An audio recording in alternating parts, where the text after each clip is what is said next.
Hey, everybody. Let's talk a little bit about the role of social media in election violence and election violence prevention.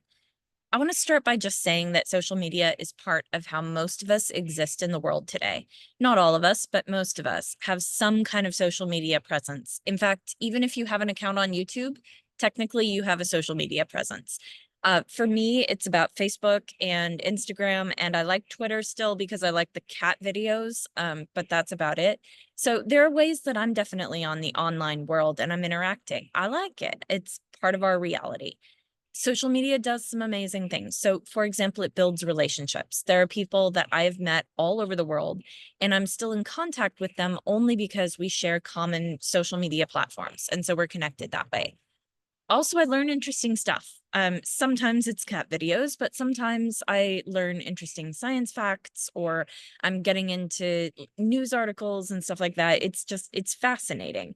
And it also gives us this chance to connect with other people who share our views and often people that we wouldn't have met before. And so we get introduced to all of these new possibilities. But here's the thing, social media is also programmed in such a way that it tends to feed a reactive environment. We've talked about reactive environment before, and the idea that we focus on the environment that we're living in and whether it will or will not react violently to a violent catalyst. So, if something bad happens, if there's an act of violence or somebody's provoking violence on purpose, the question becomes how are the rest of us going to react to that? That's the issue. And so social media tends to build an environment that's going to be more reactive. Here's why. First of all, in social media, things that are short and simple get rewarded. They get watched, they get boosted, they get seen, they get commented on, they get reactions. And because people are reacting to them, they get shown more and more often. But the thing is, in reality, if we're speaking honestly about issues related to politics and the world we live in, very few things are actually that simple. And so we come up with these like pithy ways to talk about stuff because that's social media's leaning is it wants things to be short, but we're oversimplifying. And because of that, we start otherizing and we start to dismiss. And these are problems. Another thing about social media is that posts that are either scary or make us mad tend to also get more attention because, again, these are things that the algorithms, the sort of math systems that feed social media, they know when we're upset about something or we're frightened and we have a strong reaction, a strong emotional reaction to it, we sit there and watch it longer, we tap the like button more often or the anger button or whatever. And because the posts get extra attention, the social media platforms want to show these to us. And they want to do that because it means that then we're on the platform longer and that way we can see more ads and they can make more money. And the trouble with that is that the more we are being made angry and fearful, again, the more we're building up the kind of environment that's otherizing and dehumanizing and blaming and oversimplifying. And all of this tends to lead to violence because we're not prepared to recognize each other as complex people. We're more likely to go to that kind of fear, angry kind of place. And then the third thing is with social media, we often only see what we want to see. So again, we're hearing rumors being magnified and remagnified, and we can get more and more extreme in our views because the only thing we're seeing is stuff that supports our views. We're not actually being shown by the algorithm things that challenge our views because I mean, algorithms don't think, but they think that we don't really want to see that and we're less likely to react to it strongly. And for that reason, we're not going to see it because we might hop off the platform. And that's the end of the opportunity for ad revenue. So, what do we do about all this? I don't think that most of us are going to quit social media. And I also think that we're not going to solve this problem by regulating social media.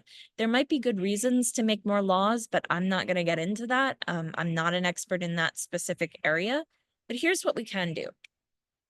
First of all, I can just say, I'm not going to spread rumors on social media. You post something that is a rumor, and I don't know for sure that it's actually true. I am not going to magnify that.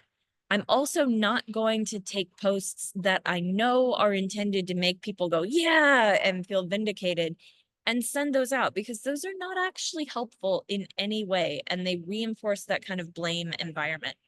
I'm going to do some actual research. I'm going to look at the things I see on social media and ask myself, do I want to believe that this is true?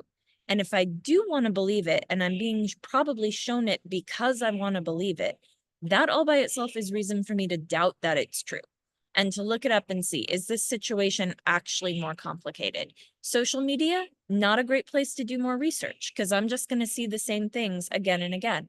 So I go to a different website or a news site, or I listen to the original speech or whatever myself so that I know what really happened. The last thing I can do is just acknowledge complexity. You know what? I see what you're saying. I understand that. I think it's actually more complicated than that. Again, social media does not reward that. And the society around us tends to not reward that. But when we acknowledge complexity, we are acknowledging each other's humanity. The organization Braver Angels has what they call the four horsemen of polarization. They said you have to watch out that you're not stereotyping, ridiculing, dismissing, or holding someone in contempt, because those are things that tend to make the other side feel less than somehow, like the other side is less than human. And we know that that's not true. And this is the narrative that we're pushing against. So, as we're working with social media, we simply have to know that it is designed in ways that cause a more reactive environment, and that's likely to cause additional ripples of violence. But we don't have to fall for it. We can say, I know that that's what social media does. I'm still interested in staying on it because it helps me connect with my friends and I learn new stuff and I got exposed to new ideas and all of that. But I'm going to push back. I'm going to recognize what it tends to do, and I am not going to let it do that to my brain. Next time we talk, we're going to touch in with what if this whole concept of election violence prevention work just feels too scary. It brings up too much anxiety for me, and I don't want to get into it. That's next time when we talk about a common question.